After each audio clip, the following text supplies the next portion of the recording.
center of the controversy, new schools chancellor Michelle Rhee. Since 2007, all eyes have been on Michelle Rhee, Chancellor of Public Schools for the District of Columbia, as she took on the worst performing school district in the country. From day one, she has single-handedly turned the DC public school system upside down.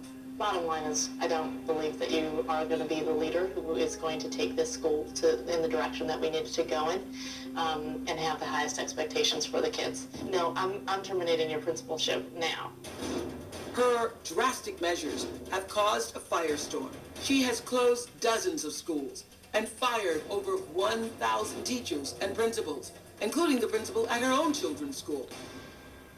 Well, everybody knows I love good teachers, and there are so many thousands of you, great ones in this country. So we're not talking about you if you are a good teacher, okay?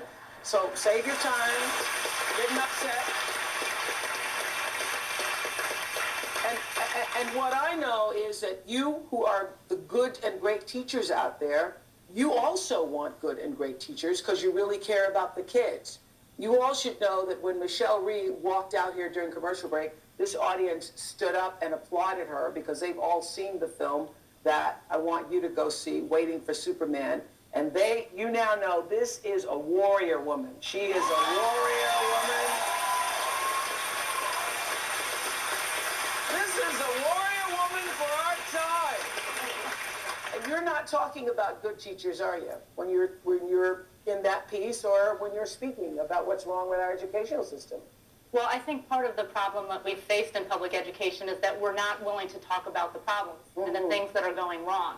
And we do have lots of great teachers, but the reality is also that we have some ineffective teachers, some bad teachers who are in classrooms every day who are doing a disservice to our children.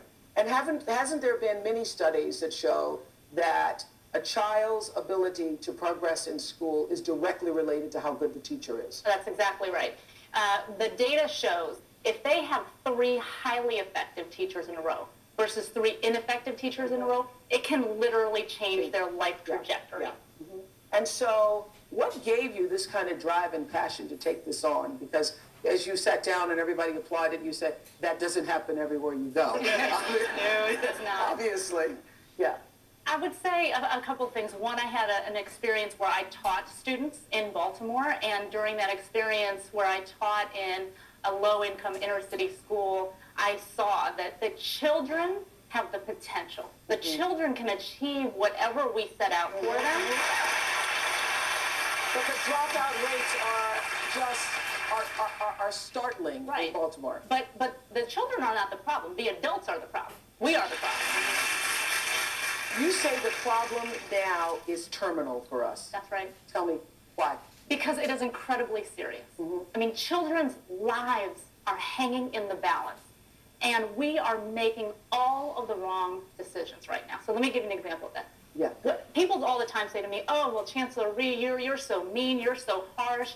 You know, if there is an ineffective teacher, don't you believe that person should be given the opportunity, give them some time, give them the resources to professionally develop them. But I look at this from the vantage point of being a mother, too, because I have 2 young children. And I can tell you that if I showed up for school on day 1 and the principal said, welcome to Olivia's class, here's her teacher, guess what? She's not so good. But we're going to give her this year to see if she can get better. And you know, Olivia and her classmates may not learn how to read this year, but we think that's the right thing to do for this adult. There is no way I would put up with that. Principal at your own daughter's school, how'd that go over? Not so well. Not so well. Probably the most disheartening thing about that was that the parents from the school, a lot of them were upset, and they came up to me and they said, well, surely, Michelle, she could not have been the worst principal in the district. And I said, is that the standard that we have? Yeah. Not the worst? Not the worst. That's not good enough for our children. We'll be right back.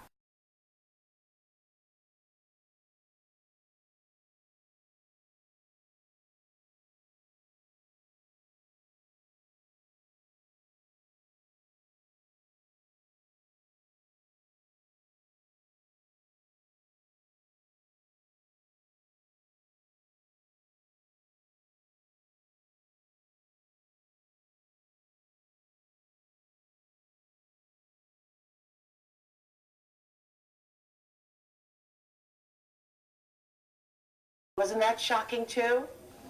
Right. Michelle Rhee is the headline-making chancellor of DC Public Schools. Why can't you just fire bad teachers? It's actually incredibly difficult to fire an ineffective teacher. You have to basically meet a criminal standard. And that's what's crazy about it. I mean, the rules were initially put in place for all of the right reasons with the union to protect people from sort of nepotism and unfair practices and that sort of thing. But it has become this bureaucracy that is almost impossible to overcome. We had a teacher in our district who, over a decade's span of time, would be AWOL. She wouldn't come in for days at a time, and the kids would be left without a teacher. And then finally, she started falling asleep in class. And after the third time of falling asleep, we decided that we were going to, buck up and fire her. And so we terminated her, but then she grieved it. And then there was a hearing officer who said, oh, that was too severe a punishment, and so gave her... For sleeping in class? For sleeping in class. So isn't that shocking? it's crazy. Isn't that ridiculous? And so he gave her a 10-day suspension instead. And then when she came back, she was in a parent meeting, and she, swore at the parents, called them a bad name, and all this sort of stuff. And then finally, last year, we were able to terminate this person, but it was after they had been in the classroom for 10 years. Wow.